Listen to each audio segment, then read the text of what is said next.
Hi everyone, thank you for being here. My name is Salah Ahmed and I came from Gaza, and I'm working as a co-founder of ACT, which is a social enterprise that empower youth before the war, during the war, and inshallah after the war. I'm honored to present our research paper, The Future of Higher Education in Gaza, Digital Infrastructure as a Catalyst of Online Learning Sustainability. This topic is personal, it is not just a research, it's our lived reality. Our goal today is to explore how digital systems can help Gaza's universities to recover, survive, and grow even during the war. To understand the context of Gaza, we reviewed both studies and international reports about the situation in Gaza. While many reports describe the destruction, few of them focus on how digital infrastructure can support the long-term recovery. Our study here is to fill the gap, and we used four frameworks: the Sociotechnical Systems Theory, conflict theory, technology acceptance model, and digital resilience framework. Together, they help us to understand both the technology and the people it serves. If we look at the higher education in Gaza before the war, we can find that Gaza had over 17 universities and one open university. These institutions were equipped with libraries, labs, computers, and also data centers and other facilities. Despite all of these challenges caused by the blockade, such as restriction on importing equipment, people in Gaza deeply value the education. There were around 5,000 employees working in these institutions, including about 2,000 academic staff. Also, the student enrollment was very strong. About 87,000 students were registered in the past 2 academic years. This represented about 44% of Gaza's youth aged between 18 to 24. At the Islamic University, for example, 63% of the students were female. These numbers show the importance of education to Gaza's community and their strong desire to learn and grow despite difficult circumstances. The October 2023 war caused a massive destruction to Gaza's higher education sector. All universities were damaged, many of them severely or completely destroyed. Also, critical academic resources such as libraries, labs, IT centers, and telecom infrastructure were lost. Moreover, more than 94 professors were killed and 239 education employees lost their lives, and more than 800 were injured. The psychological toll and loss of educational leadership is immense. Experts warn that the war could delay the learning for an entire generation by as much as 5 years. This level of damage was not accidental. It is referred to as educide or scholasticide, the deliberate targeting of education system as a form of cultural and intellectual erasure. The aim was not just to destroy the building, but to break the future of a generation. In response to the destruction, universities quickly shifted to online learning using platforms like WhatsApp, Moodle, and cloud-hosted systems. Also collaborate with temporary learning spaces that provide students with internet and electricity. Programs like Birzeit University's Rebuilding Hope and curriculum reform initiatives played a key role in restarting educational activities. Also, some initiatives provided mental health and psychological support. Moreover, Gaza's universities collaborated with Palestinian diaspora and international academics to provide remote tutoring to sustain research and deliver guest lectures, helping to bridge gaps caused by the war. Most existing studies have focused on the destruction of educational infrastructure and short-term emergency response in Gaza. However, there is a critical gap in understanding how digital infrastructure can support long-term educational recovery in the conflict zones like Gaza. Also, the previous research separates technical solution from the human and social system they serve. So, this limits the development of sustainable model for learning in more affected areas like Gaza.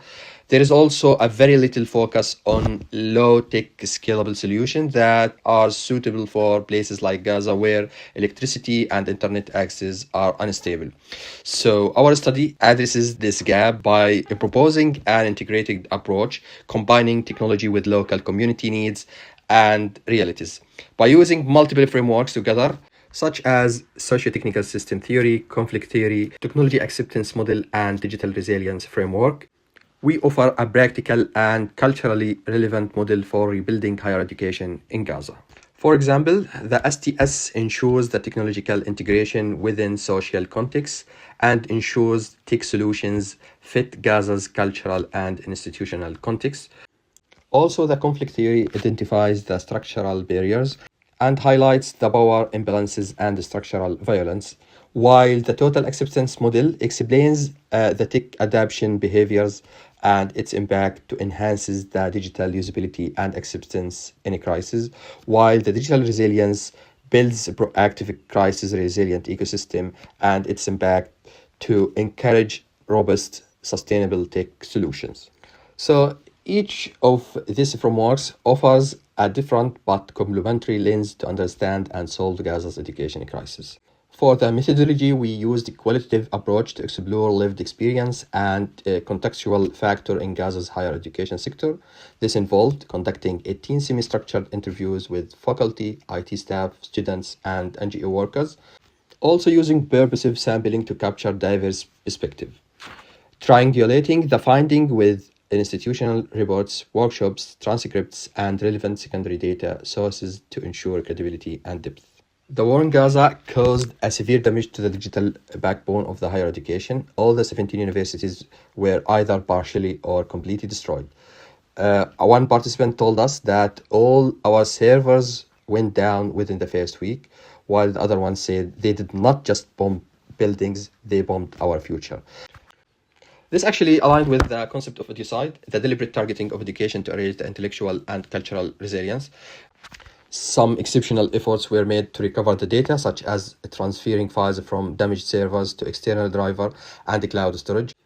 And this helped the universities to go online very quickly. These findings highlight the urgent need for secure, redundant, and cloud-based digital system in the conflict zone like Gaza. Beyond the physical destruction, the war caused immense human suffering.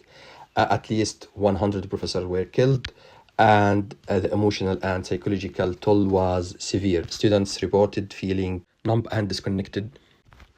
One IT manager shared, students cannot think about studying when they have nowhere to sleep. And this reflects a key insight from the Sociotechnical Systems Theory. Digital solutions cannot succeed without supporting the people using them. Any plan to rebuild Gaza education system must address trauma, financial hardship, and the delay realities of war. Despite overwhelming challenges, Gaza universities showed remarkable adaptability. Emergency committees were formed, and within months, learning resumed using alternative methods. Learning management systems were hosted abroad, and class resumed through WhatsApp, Telegram, and Moodle. Faculty adapted their teaching methods, and courses shifted toward theoretical content where labs were unavailable. These efforts reflect the principles of digital resilience, being flexible, resourceful, and building on the past experience, such as during the COVID-19. Our study applied the technology acceptance model to understand how students and educators engaged with the digital tools during the war. And we found that while the perceived usefulness of online platform was high, because digital learning was the only option, the perceived ease of use was very low. Students face many challenges, for example, unstable internet, lack of devices, low digital literacy, and psychological stress. So any online platform should adapt between usefulness and ease of use by improving a platform accessibility, offering mobile-friendly and offline-compatible content, and also providing basic digital training to students and educators in Gaza's fragile conditions. Amid widespread collapse, grassroots initiatives played a vital role in sustaining education. One of the most notable examples was Hope Hub, which created by ACT. One user described Hope Hub as a second home and a safe space with reliable electricity and internet that helped them to continue their education journey. Hope Hub success shows that the resilience is not just about institution, it also comes from communities. Supporting and expanding grassroots solutions like this can help to close access gap and empower students to continue learning no matter the circumstances. Despite all of these efforts, 30% of Gaza's university students remain out of the formal education. Conflict theory helps us to see this clearly. Inequality in Gaza education is not accidental, it's a result of long-standing structural and political barriers. To create lasting change, future strategies must focus on including affordability and resilience, making sure no student is left behind, no matter where they live and what they have lost. According to our findings, we propose several key strategies to build more resilient and inclusive higher education system in Gaza. For example, the first proposed solution is to build a cloud-based system, also build a national private cloud that is centralized and under the control of Palestinian Authority. Also building a national digital repositories which will be under the control of Ministry of Education and centralized academic record keeping and open education resources. Also, to improve the education journey, we propose to improve the digital content quality by developing short, engaging, and mobile-friendly videos, which can be downloadable material for low bandwidth environment, and also train the faculty members how to build and to create these digital content. Also, deploy offline learning tools by using devices like Beaky, which create local Wi-Fi hotspots for accessing educational content without internet, and ensure learning can continue even during the internet shutdown or a blockade. To ensure the credibility, we propose to use secure e-signature and blockchain AI and mobile-friendly format for exam. Also, using virtual labs by using simulated lab platforms to support STEM education while the physical labs remain inaccessible. Also, strengthen the global partnership by creating academic twin programs with international universities to support course delivery, mentorship, and research. And finally, expand the grassroots learning hubs like Hope Hub by scaling the model of Hope Hub to other areas and benefit from the Hope Hub journey and success story.